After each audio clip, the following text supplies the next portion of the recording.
नमस्ते दोस्तों, क्या आप बाहुबली 3 का इंतजार कर रही हो? लेकिन सवाल ये है, क्या बाहुबली 3 सच में बनने वाली है? क्या इसकी कहानी बाहुबली 2 से आगे बढ़ेगा या फिर हमें एक नई कहानी देखने को मिलेगा? आज के इस वीडियो में हम आपको बाहुबली 3 से जुड़ी हर जानकारी देने वाली हैं। बाहुबली 1 और बाहुबली 2 ने भारतीय सिनेमा को एक नई ऊंचाई दी। प्रभास, राजा देग्गुबती, अनुष्का शेट्टी, तमन्ना भाटिया और सत्यराज जैसा कलाकार ने अपनी दमदार अभिनय से दिल जीत लिया है। सबसे बड़ा सवाल जिसका जवाब पूरा दुनिया जानना चाहता है, कटप्पा ने बाहुबली को क्यों मारा? और इसका जवाब जब मिला तो लोगों ने बाहुबली 2 को ऐतिहासिक बना दिया। दोस्तों, पिछले कुछ महीनों से कई खबर सामने आ रहा है कि एस.एस. राजामौली बाहुबली 3 पर काम कर रहा है। के.ई. जानवेल राजा ने पुष्टि की थी कि बाहुबली 3 पर विचार किया जा रहा है। इसके अलावा बाहुबली क्राउन ऑफ ब्लड नाम की एक एनिमेशन वेब सीरीज हॉटस्टार पर आ चुका है, जो कि आप सभी ने देखे होंगे। अगर नहीं देखे हो तो जियो हॉटस्टार पे जाके देख सकते हो। जैसा कि हमने देखा था, बाहुबली 2 के अंत में महिंद्रा बाहुबली को महिष्मती का राजा बना दिया जाता है। लेकिन क्या सिर्फ राजा बनने से कहानी खत्म हो जाता है? क्या हो अगर कोई नई दुश्मन महिष्मती पर हमला कर दे, जैसा गुप्त तक्षक बम जो महिष्मती को नष्ट करना चाहता हो, या कोई विश्वासघात महिष्मती को नष्ट करना चाहता हो? अगर ये कहानी बनाई जाती है तो हमें फिर एक बार शानदार पिक्चर देखने को मिल सकता है। दूसरा ये भी है, कटप्पा ने बाहुबली 2 में कहा था कि मैंने बाहुबली को मारा। लेकिन क्या आपने सोचा है कि कटप्पा के परिवार का भी कोई कहानी हो सकता है? क्या हो अगर कटप्पा के बेटा या कोई रिश्तेदार महिंद्रा बाहुबली के खिलाफ खड़ा हो जाए, या फिर कटप्पा के राजनीतिक मजबूरियों का एक और बड़ा रहस्य छुपा है? अगर ऐसा हुआ तो हमें गेम ऑफ थ्रोन्स की तरह एक पॉलिटिकल ड्रामा एक्शन स्टोरी देखने को मिल सकता है। तीसरी बात, बाहुबली 3 का सीक्वल नहीं हो सकता है। बाहुबली 3 में दुनिया का एक नई कहानी हो सकता है, क्योंकि कई रिपोर्ट में खबर आ रही है कि बाहुबली का चैप्टर खत्म हो चुका है। ऐसे तो बताना मुश्किल है, आने वाली वक्त ही बताएगा फिल्म की कहानी कौन सी दिशा ले जाएगा। फिलहाल बाहुबली के डायरेक्टर एस.एस. राजामौली महाभारत पर काम कर रहा है। इसका मतलब है कि बाहुबली 3 की घोषणा होने में अभी कुछ समय लग सकता है। अगर सब सही रहा तो हमें 2027 या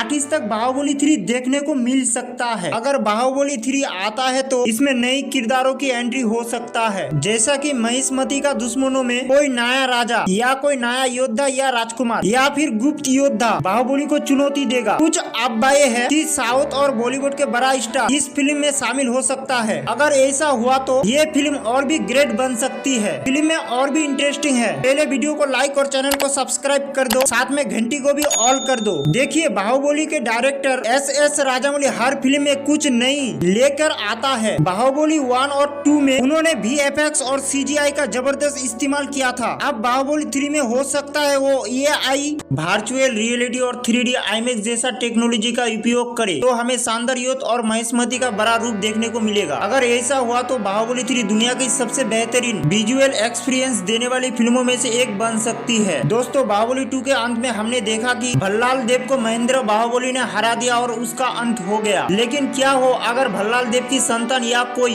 अन्य रिश्तेदार आपस बदला लेने आए तो? अगर ऐसा हुआ तो बाहुबली 3 में हमें एक नई युद्ध गाथा देखने को मिलेगा। ऐसे तो एस.एस. राजामौली की फिल्मों में ऐतिहासिक और पौराणिक कहानी की झलक हमेशा देखती है, जैसा बाहुबली की कहानी महाभारत और रामायण से प्रेरित थी। अगर बाहुबली 3 आता है तो क्या ये किसी नई ऐतिहासिक घटना या पौराणिक कहानी से प्रेरणा लेगा? कुछ लोग मानते हैं कि सम्राट अशोक, मौर्य वंश या गुप्त सम्राट की कहानी का असर इसमें देख सकता है। अगर ऐसा हुआ तो बाहुबली 3 न सिर्फ एक फिल्म होगी बल्कि एक ऐतिहासिक महाकाव्य बन जाएगी। दोस्तों, बाहुबली 2 ने इससे ज्यादा कमाई की थी, और अब अगर बाहुबली 3 आता है तो इसकी स्केल हॉलीवुड लेवल की हो सकती है। अगर ऐसा हुआ तो बाहुबली 3 भारतीय सिनेमा की ग्लोबल पहचान दिला सकता है। तो दोस्तों, वीडियो को लाइक और चैनल को सब्सक्राइब नहीं किया हो तो जल्दी से वीडियो को लाइक और चैनल को सब्सक्राइब कर दो, साथ में घंटी को भी ऑल कर दो, ताकि फिल्मी दुनिया की हर अपडेट आप तक पहुंचता रहे। मिलते हैं फिर, अभी के लिए जय महिष्मती।